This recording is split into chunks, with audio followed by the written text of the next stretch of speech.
SRB separation confirmed. Coming up on staging, the burnout of these twin solid rocket boosters at 2 minutes 5 seconds. I can tell you about my life, I got scars for the proof. Know my bars are the truth, now it's stars in the roof. Plus I'm rolling with another star. If you ever saw the service on a double R, could've bought another car. Reasoning with Lizzie, yeah, I talk to my money. I'll be running to the bands, they just walk to the money. You can't talk to me funny, never. She gave me brains in the roller, that's what I call thoughts in a Culli. Okay.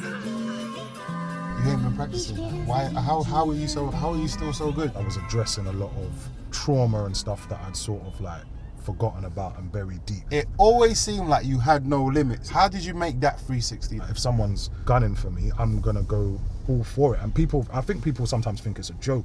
I don't care. That was like one of the most first viral things. The way he crafted that helped to inspire Being Poor is Expensive. Hey. So I was saying, That was about to be a mad thing. They need you back on the bus, man. These drivers are moving crazy. I know you and Kano are like super close friends. Did you lot's friendship get to that level before or after you and Gets was cool? I thought he was going to allow it today. You know? No, come on, bro. It's an interesting question. Do you understand what I'm trying to say? How do I explain this? Someone thought I was stealing their show or something. Yeah. Things I do for you, broski, man. On a Daily Duppy, you mentioned that you've turned down M's like Dave Chappelle. Yeah. Can you elaborate on that? I said no. Did you nearly crash again? Listen, I feel like these bus drivers know Nah, that it's not I'm the with bus. you. It's not the bus. And they're like, raw, like, where have you been, Holmes? You know what I'm saying? Ashley! What's happening, fella? What's happening, You good? brother? I'm very good, man. Good How to see doing? you again, my boy. Always, brother, always. Album of the year. Thank you. Being Poor is Expensive. What an amazing, amazing body of work. Thank you, bro. I remember you phoning me Yeah. a few months ago and told me that you wanted me to listen to your album, yeah? Yeah. And, you know, I've been doing that my whole career. Like, initially at the start, I'd be like in studio sessions and stuff, like with great artists, bad artists. And you just, I have this certain head bob that I do just to cut through those kind of situations, yeah? The awkwardness. Yeah. And I haven't, no one shouted me in like about 5 years to listen to that album. Swear. Yeah, no one shouted me. So when you shouted me, I was like, okay, let me go check this out. Because obviously, you're a man I really respect, and I didn't know exactly what I was walking into. And when you played me that album, I felt like in love with British music again, because I just thought, wow, like, this is an amazing body of work. So let's talk about the album. Being Poor is Expensive. What does that mean to you? Love. Thank you for that, bro. That's proper. Being poor is expensive. Just like, you know, like a lot of us, we grew up in working class environments, yeah? Just a lot of us, man. Black people, white people, a lot of Irish people that man grew up around, a lot of Arabic people man grew up around, Moroccans and Egyptians in particular.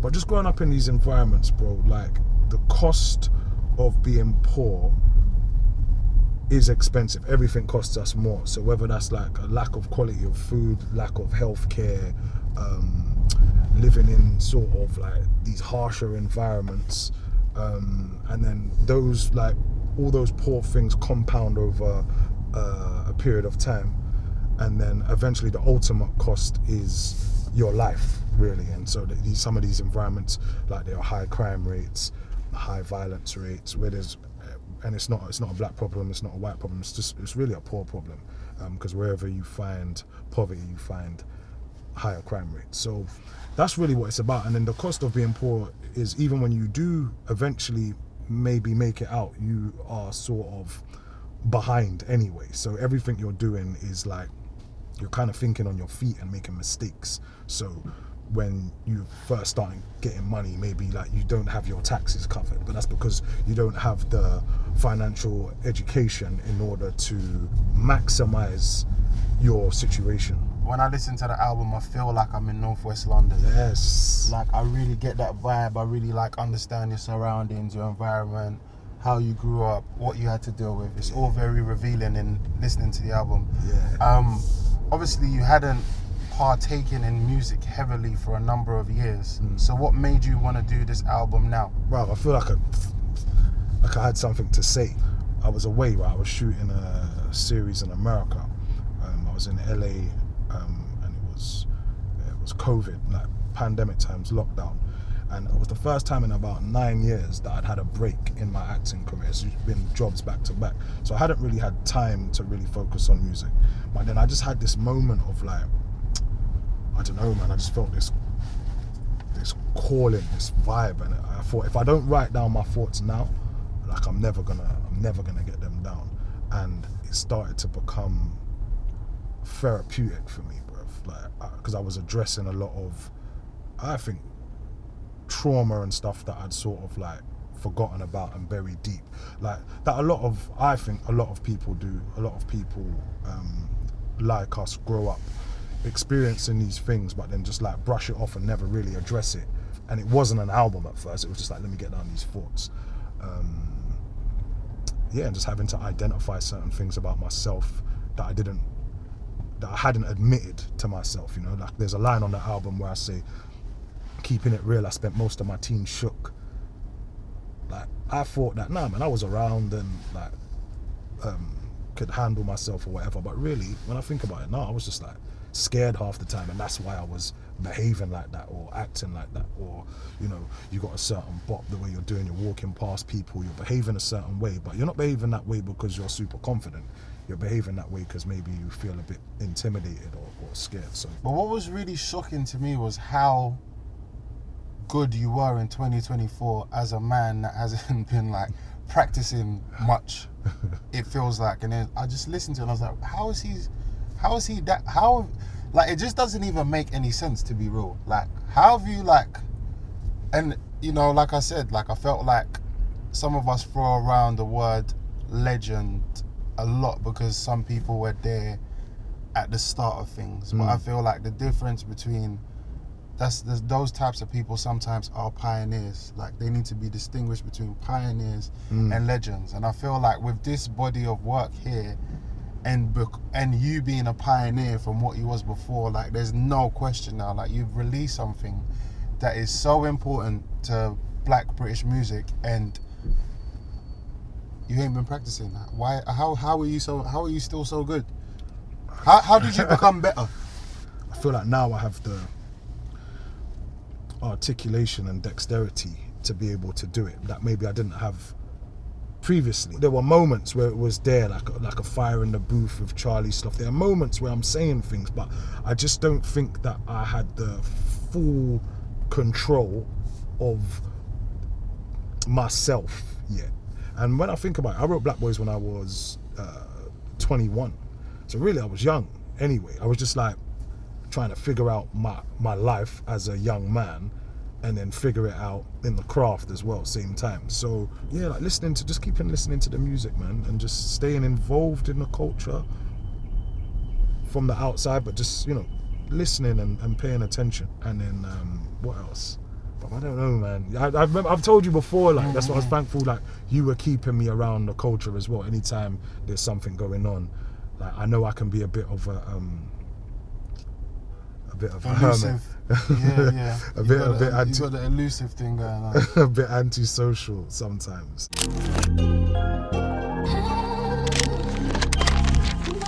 I want to have a bit of fun. I want to talk about, Go on. every time I see you in the last few years, Yeah. I see a very balanced individual. Like I could see, this guy is actually a man, if that makes any sense. You get what I'm trying to say? Like you seem very focused, you seem very driven, you seem very balanced. I want to talk about how you were so wild when you was younger to how you are now in terms of like your level of maturity and where you're at. Do you get what I'm trying to say? Because you know, obviously there's a lot of ego and bravado in rap music and stuff like that. Like you was the most, you know, like how Cameron, for example, like anyone who like has an issue with Cameron is kind of long because he's very, very disrespectful. Do you get what I'm trying to say? He's like funny as well. Yes, Yeah, but like you see you when you were getting into those things, like you didn't really want Bashy on your neck like that because it always seemed like you had no limits. Do you get what I'm trying to say in terms of that thing? Like, how did you make that 360 then?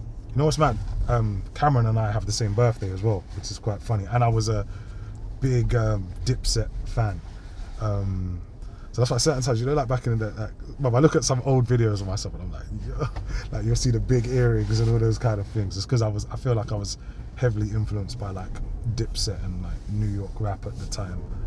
I think a lot of that stuff was like an armor that I would put on because I was feeling either insecure or intimidated.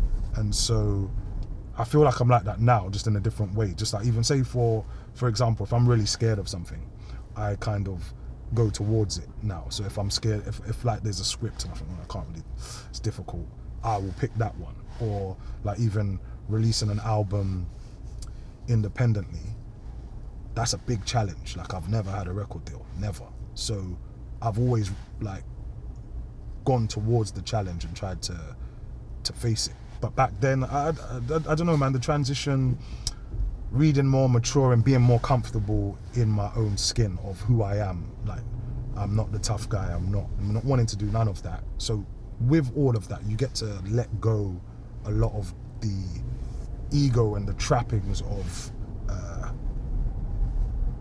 growing up in the ends, because we're taught, I think there's like a general theme that you're kind of taught to behave in that way.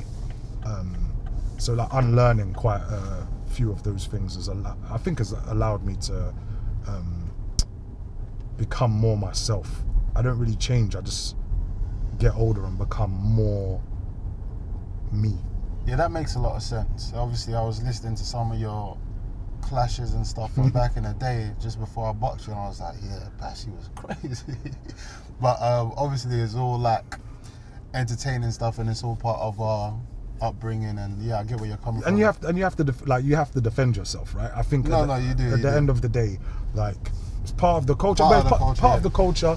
And then if we're just talking, like we're talking as men here, right? I think every man, you know, should be able to protect themselves and has the right to. So like if someone's sort of, you know, gunning for me, I'm gonna go all for it. And I think people sometimes think it's a joke as well, because that's how I see it. Even now and back then, like I don't really get involved now, especially now, because bruv, this is like there's big money on the line, bro, and there's like families to feed. Like I'm looking like taking care of people. You know, you get what I'm saying? I've got people in my family that are dependent on me, so I'm not taking it lightly. This is how I feed my family, so I take it very seriously.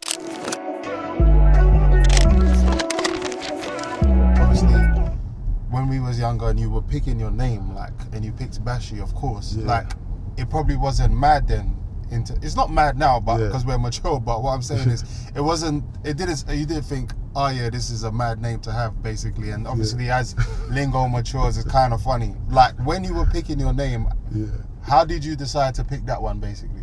Well, and do you find it quite humorous at times? I'm of Jamaican heritage, right? My mum's Jamaican. Yeah. And my grandma's Jamaican and came here as part of the Windrush generation. And my dad's Dominican. Let me just make sure that I say that before my dad's like, Lecter, why are you only saying the Jamaican side? But in Jamaica, like Bashy's, like in Jamaican lingo, even now today, like Bashy is good. Like it's a good thing. Like, right, yo, my man dresses Bashy, or yo, he might look Bashy, and yeah, man, you get me. So that's the culture that I'm coming from. It's only the sort of like English culture or British culture that kind of twists the word. But like bashing, that's not my name. And my family for a long time called me like Ash Bash. That was just like my little, oh, you're right, Ash Bash. Two of my aunties in particular would call me that. And actually Roses Gabor, who's on the album, she calls me that now to this day. So yeah, like I said, bro, I'm so comfortable in my skin. Like, I don't care. Yeah. So even like, so you know, like people will be like, why for that or whatever, like, you know, like that culture. I literally, I don't care. Like not even being like, just no ego. I just like, bro, I'm so in a different space. Like those things, they literally just like bounce off of me. Yeah. No, it makes a lot of sense. I want to talk about, obviously, there's like features on the album kind of in terms of like you used an experience that both of you shared at one stage when you were clashing, and he's on the album.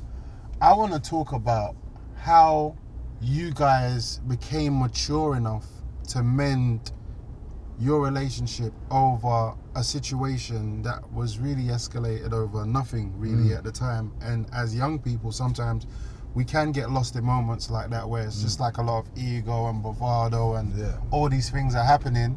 And obviously, weirdly, that was one thing.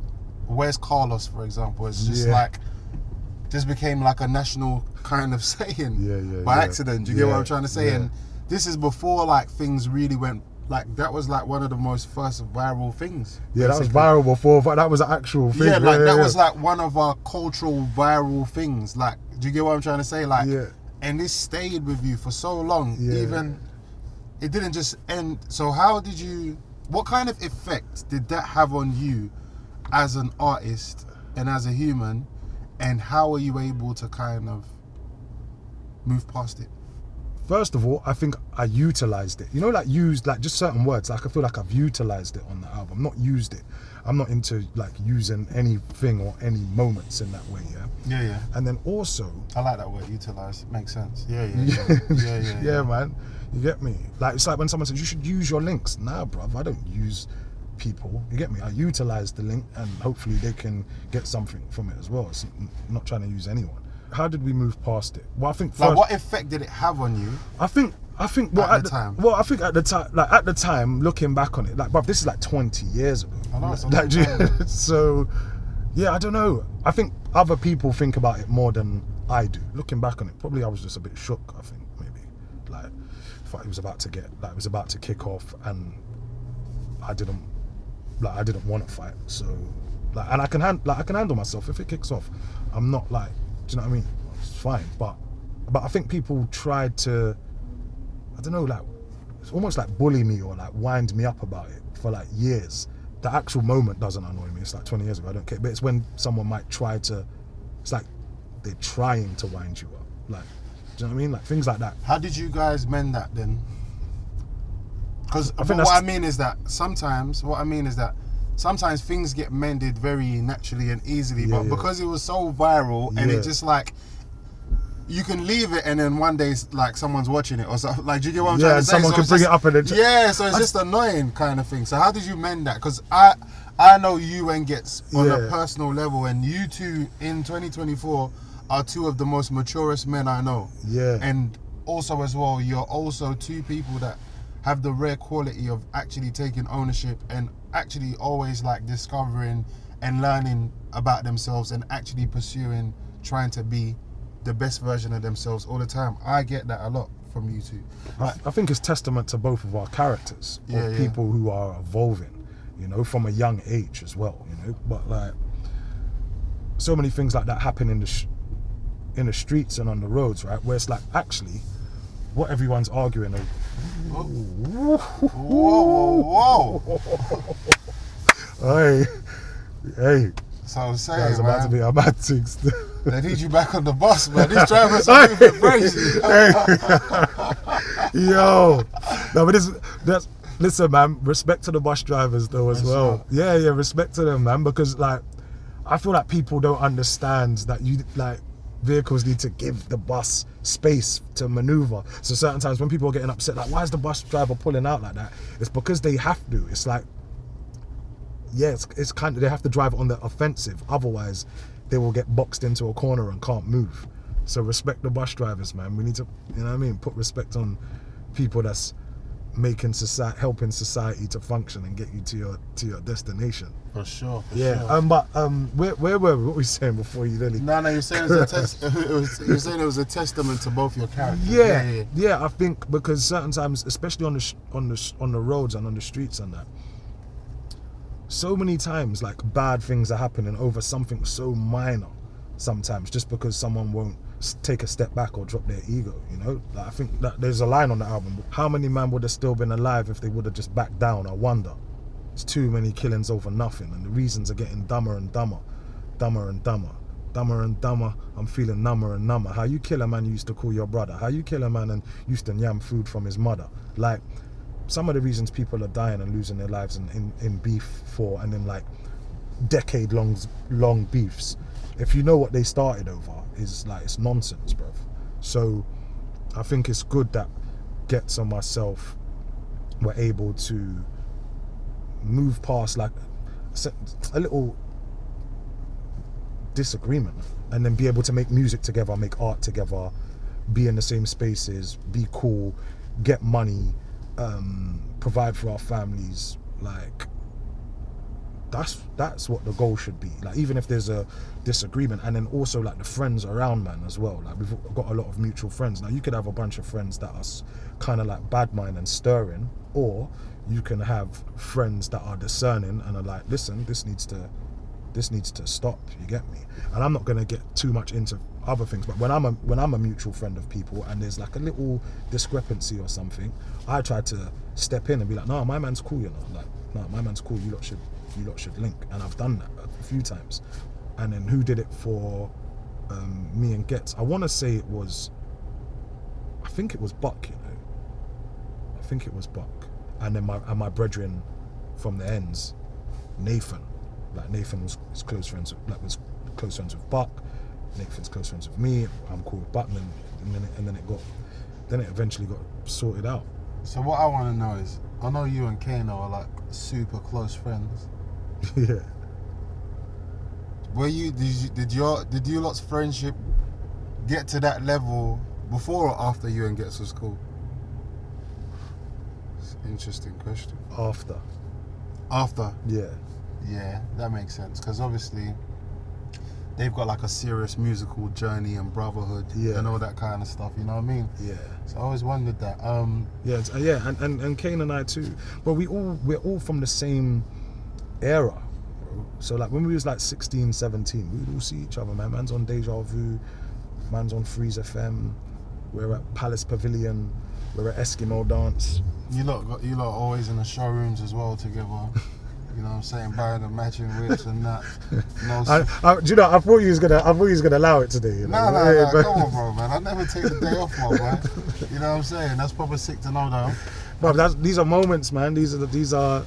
You get me? And sometimes it's not flexing. Like, he said it, and then I paid tribute to it on my album.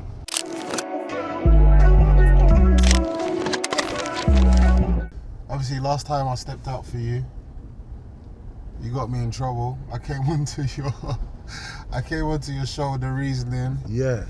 And this started getting attacked because someone thought I was stealing their show or something. Yeah.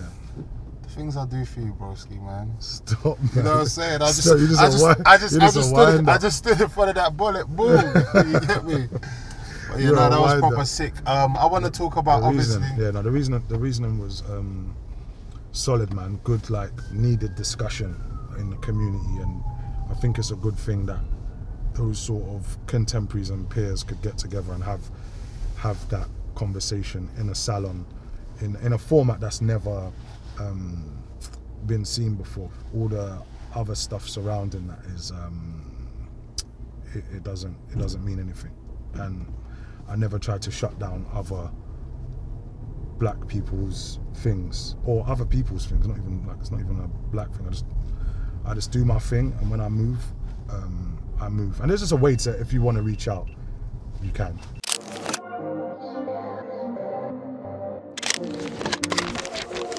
When people hear this album, I feel like a lot of critics are gonna put it down as a classic, and it will be remembered for a very long time. So, what else do you think sits in that space? 3 of them. 3. Only 3. You're only giving me 3. You can go 5. 5. Okay, I like 5. Made in a Manor from Kano. Great album. The way he crafted that, and the way it's about East London, and very specific in that way, I think helped to inspire Being Poor is Expensive, me wanting to talk about North West London, as you know, and who else? Skinny Man, Council State of Mind, Dizzy Rascal, Boy in the Corner. Where are we at now? How many is that now? 3. 3. This is difficult, actually. Alright, Are we counting the streets? Are we counting the streets? You could, yeah. Ooh. That original Pirate Material is like another one. Yeah. Definitely. Okay, so that's 4, and then it's gonna be Lil Sims or Dave. One of their projects is gonna be in there. So that would be my 5, I think.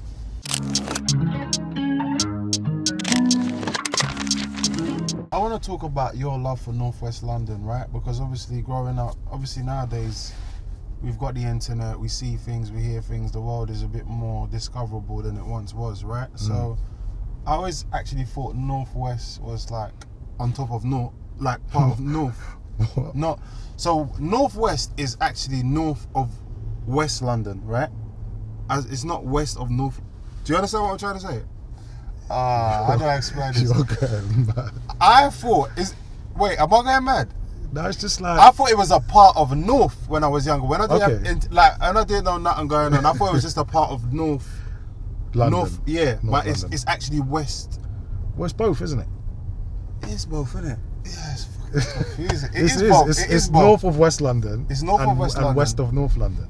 Okay, cool. Say no more. There you Yeah. go. You've solved my conundrum. So tell me about your love, because your love for Northwest London, obviously, I feel like has been quite constant throughout your whole career. Yeah. Like even when I'm listening to your old clashes and how you even used to speak when you were younger, it was always Northwest, everything Yeah. Northwest. Yeah. You get me? So tell me about why Northwest London is so special to you then. Do you know what? I'm from both places. I'm from West London because that's where I spent like my sort of formative years. I grew up on an estate called Brunel Estate in Westbourne Park, and then I moved when I was about 8 or 9, 10, something like that.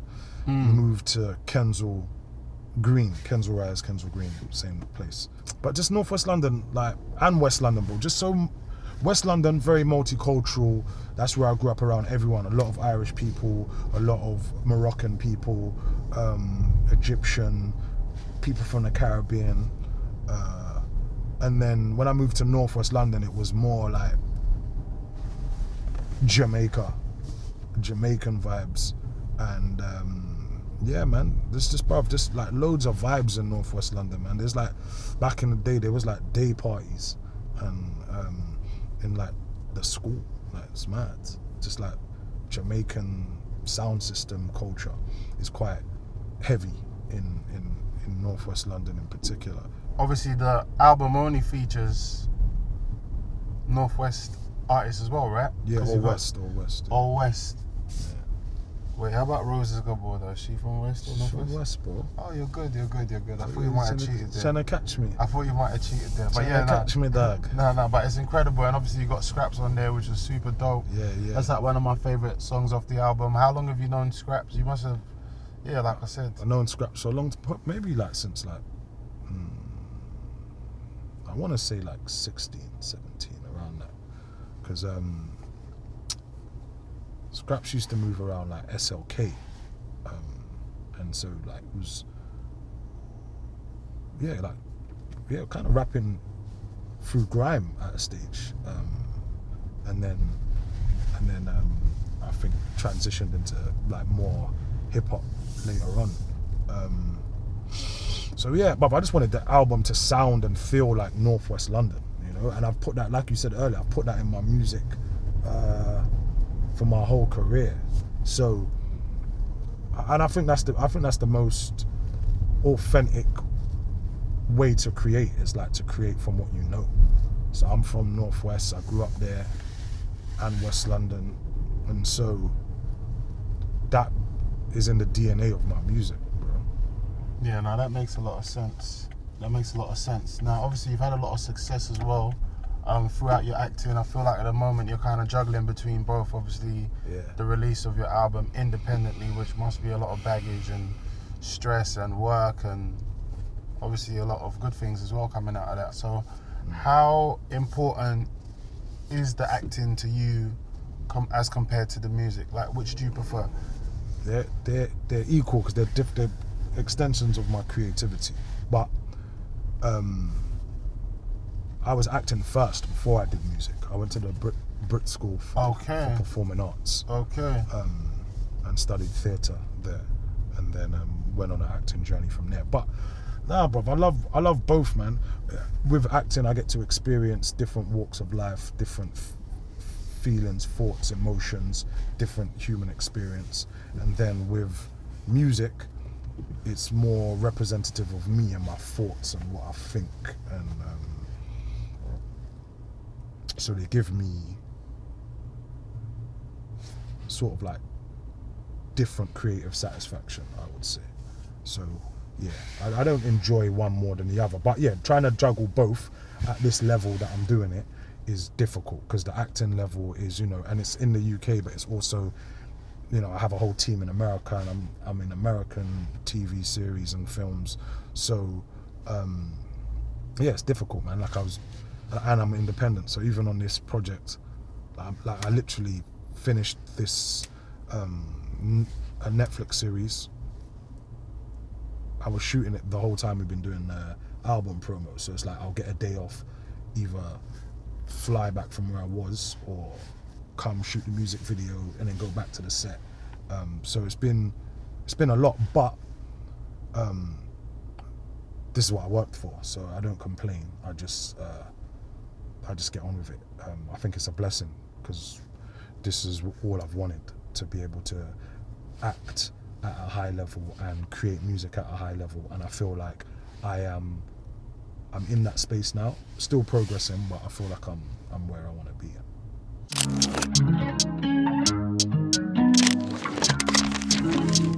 You know, one time I was with someone and we was chilling, and I put on this program, and I was like, oh yeah, that's my friend in there. And it was so strange. I think I was on Amazon Prime or... Oh, them. Yeah, like them. one... Like, I was on something that I pay a subscription for, and you're just there, like, chilling. I'm like, yo, how does this happen? Like, how did you make that journey? Yeah, I promised myself when I was 30 years old, I would go to LA. But just before I turned 30, I was 29, and I got offered an HBO series called The Night Of, because I auditioned for it over here. Then I got that, and then I utilized that time when I was out there to meet acting agents over there. And then I signed with one of the biggest agencies in America. Then I went to LA, literally on my 30th birthday. I got on the plane, went to LA. Sounds mad now, but I literally went to the Hollywood sign and prayed, bro. I didn't even have enough money to rent full Airbnbs at that time, so I would rent a room in someone's flat or apartment and just audition, man. Just keep on auditioning. And then I got 24.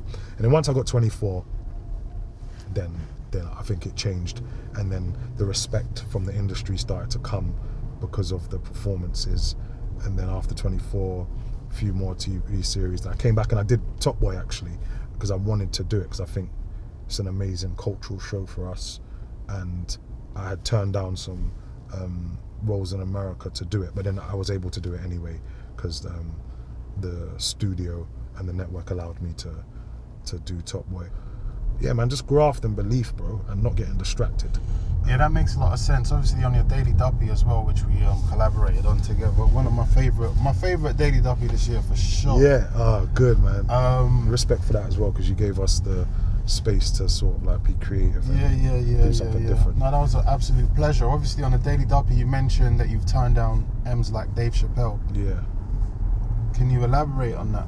Obviously that's not an everyday statement to make, you know? Like, and obviously, like I said to you, I touched on your maturity and how you actually carry yourself, and I feel like you're constantly evolving and growing as a person, and I feel like you try and do the right things in life, if that makes any sense. So why, can you expand or elaborate on turning down M's? I put the art first, especially now where I'm at in my life.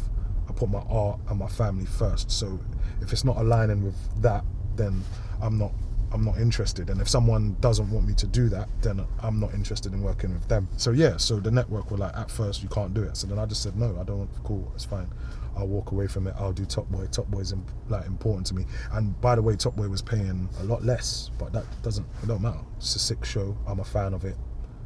My friends are in it. I want to do it. So, and then when I took that standpoint, I remember my agent was like, are you sure? But It's my agent in America and here, Deborah Willie and Craig Shapiro. But they was like, okay, cool, man. If that's what you want to do, we respect it. We respect the art. Then I said no.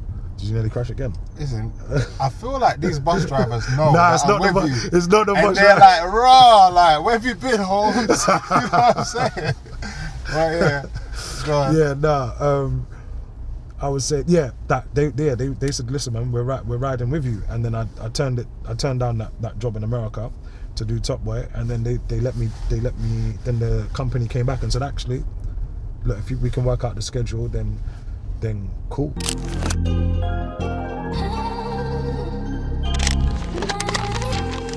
As a black man in London, you've done a lot of things. Like, you've even clashed Wiley. Like, you've done all the things that you could possibly do as a black man in London. You get what I'm saying? Yeah. What is there left to do now? I want to produce TV series and films. I think that's probably like a next thing, because a lot of the music videos or music films that you see from me, I've like helped to produce them, give notes, pick the DOP, pick the director, help to craft the story or the anything visual coming from me. And I think that comes from being in film and television. I think I have that eye and experience. So definitely that, developing my production company, and I'm in the right rooms now because of the sort of respect and the hard work that I've been putting in. Like, I was nominated for a Royal Television Society Award for Great Expectations, but then just being able to go to the award ceremony, then you start to meet some really influential people who can help and to accelerate some of your sort of goals. The music, I don't know. The music, I've made this album, and I'm only creating if I feel like I have something to say, and I feel like it helps to push the culture forward and is a solid contribution artistically. That's a good place to be, a place that I wasn't before, where I felt like I was kind of trying to play the game, and you're trying to play like the radio game, and you're trying to get online, and you're trying to do all these things, and then compromise on your art, which is something I would never do again. You see the Trouble Charts mixtape? Yeah. There was a lot. There's a few instrumentals on there that aren't yours necessarily, like from back in the day. Yeah. So how does that work now for you, being? Say like Being Poor is Expensive. Yeah. That has more samples than anything I've ever released. Yeah, that's a lot of samples. It has a lot of samples, but everything is cleared on there. How difficult was that feat, like clearing all those? Clearing all the samples. Because you make it sound like it was easy. It was difficult because you're having to like deal with a lot of paperwork, and it costs a lot of money, like to clear samples, like loads of money. But I wanted to make sure, me and my team wanted to make sure that everything was cleared, so that there was just no issues with this album. And that's one of the things of like even Being Poor is Expensive. You know, when I was saying we don't have the information sometimes, so we need to make sure. One, it's a responsibility on yourself to find out what the right thing is to do, and then if you can, like, teach others that information. So when you look, like, I own the trademark of my name. I own Bashy. Like, I own that. I own Being Poor is Expensive. That phrase, I own that for my album. So if anyone's watching this, an artist, don't make sure you have that before you sign or do anything. Anyway, just make sure you own your stuff, because I've seen bands, artists get into problems with other companies because the company owns their name and they don't own their name, and then they can't use it, and that's problematic. And it's not that expensive, so you know what I mean. People are wearing really expensive trainers and all these things, but you can like own your stuff. So I think that's important as well. Ownership. You're driving this around like a Renault Clio. No. Yeah, that's how you're driving it around, bro. Don't say that. That's how you're doing it. Oh, sugar.